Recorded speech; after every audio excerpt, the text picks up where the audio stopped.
Hi, I'm Nick Chase from Cloud Geometry. Welcome to our series on platform engineering. We've been doing platform engineering since before it was even a thing, and we've noticed several problems coming up again and again. So we built our own reference implementation, CGDevX, which is what you're going to see today. In a previous video, we showed you how easily you can provision your Kubernetes platform with the Cloud Geometry Cloud Native Quick Start Kit. In this video, we'll be looking at setting up GitOps to help manage infrastructure. Here's my colleague, David Fishman, who's going to show you how it works. So here, we're going to demonstrate how we streamline and standardize infrastructure management workflows for applications using the classic infrastructure as code approach powered by Terraform. Now, a key objective is to enable a cloud-agnostic infrastructure that you can anchor in a well-structured GitOps workflow approach. We also want to improve infrastructure as code visibility. I'll call it IAC from here on out by generating explicit audit and compliance log.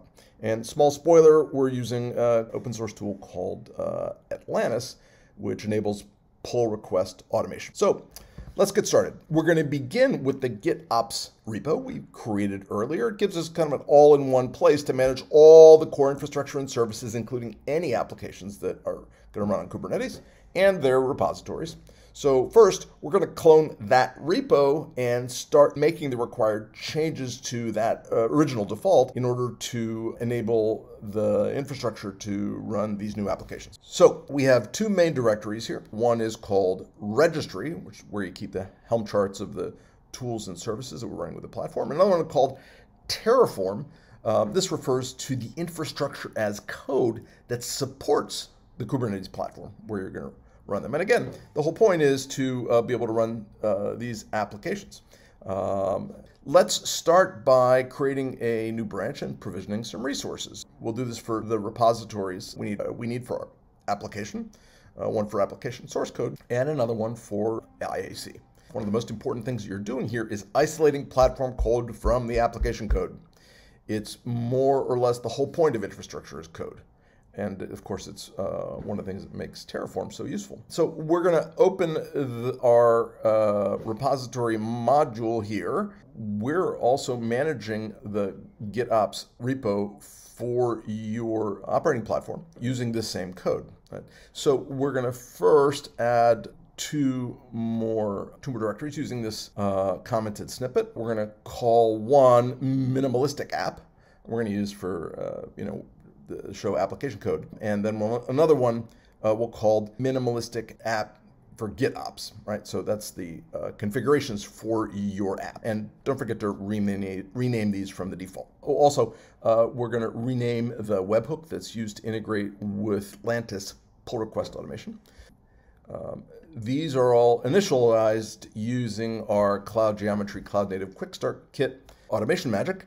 And it's going to create GitHub Actions, Argo CD pipelines, and Atlantis configurations all associated with what's next. Every user working with your platform needs to have an account, so we're going to create these. The way we do this to kind of keep things organized is that each user gets a login and password pair that we generate when provisioning users.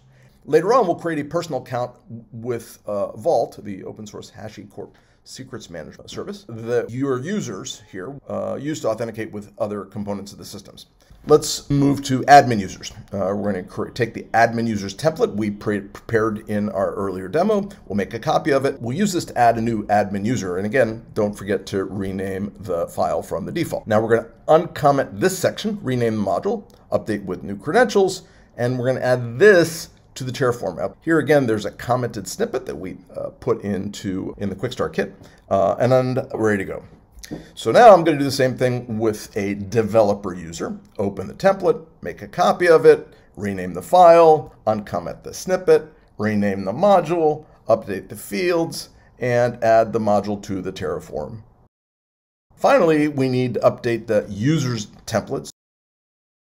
One other thing, I'm going to move the global secrets and set them up with Vault. And so to do this, we're going to open the secrets module from the kit and add those secrets using the provided boilerplate code that comes with our kit. we're going to specify a couple of secrets, and we're going to use a fairly common scheme, 3 environments, one for development, one for staging, one for production, to better manage releases and artifact promotions and so forth. And this lets you make your secrets environment specific, so you don't get any cross-contamination of people logging into the wrong environment and so forth. And okay, now those changes are complete, so we're going to commit them. And it's really important that you have an informative commit message so that everybody knows what you're doing. And we'll do this with by opening a pull request. So earlier I told you about this pull request automation tool called Atlantis. You can find it at Atlantis.io. What's super useful about this Atlantis is that it brings a code review approach to your operations workflow and catches errors in the Terraform plan output before it's applied and merged to your main branch.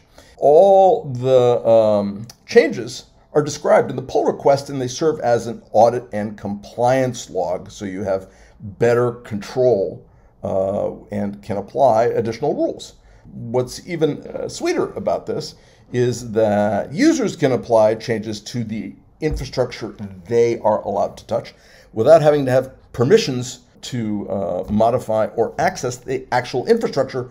The tool takes care of this. Where this applies, practically speaking, is that developers can enjoy a self-service approach, and they're not stuck waiting from someone from the outside, from ops, to create the working Terraform plans that their application code depend on. So now you can see the pull request is picked up by Atlantis. Atlantis adds a Terraform plan to the pull request. And now, since we can do this for the first time, we can jump to the Atlantis configuration. And what you'll see here is that Atlantis is going to monitor changes in four IAC folders. Cloud, which is, we're using this, in this case, we're using AWS. The version control with GitHub, of course. User management, and secrets management with Vault. The changes that we applied can be done with comments. Atlantis applies the changes, and it can merge and close the pull request automatically. Kind of nice. Okay, the changes are applied. So let's check that we have the new repositories as we specified them in the GitOps repo. We have them both in place thanks to the kit, with some boilerplate to kind of jumpstart the development and make sure you've got all the necessary CI and CD configurations. Now we're going to go back to Vault. Let's check the new users we've created. The new user credentials are stored here. You'll need to log in using a root account to get them. And then once you have the credentials, the user can start using them immediately. Let's log out and then log back into Vault using a freshly created brand new user account. And what you can see is that the new user has limited access and can't see the other users. And while we're here, we'll look at the new secrets that have been added. And all right, moving right along. Now that we have this user, we can log into Argo CD and rely on Vault as the identity provider. And since we're already logged into the Vault, just like that, we're logged into Argo. So let's recap what we've just done. We've shown how the Cloud Geometry Cloud Native Quick Start Kit makes it easier to provision new users and repos, how that helps your team use pull request automation to drive changes to your infrastructure that are safe and secure, and best of all, prevent surprises. With this done, we are now set up with a foundation for developer self-service.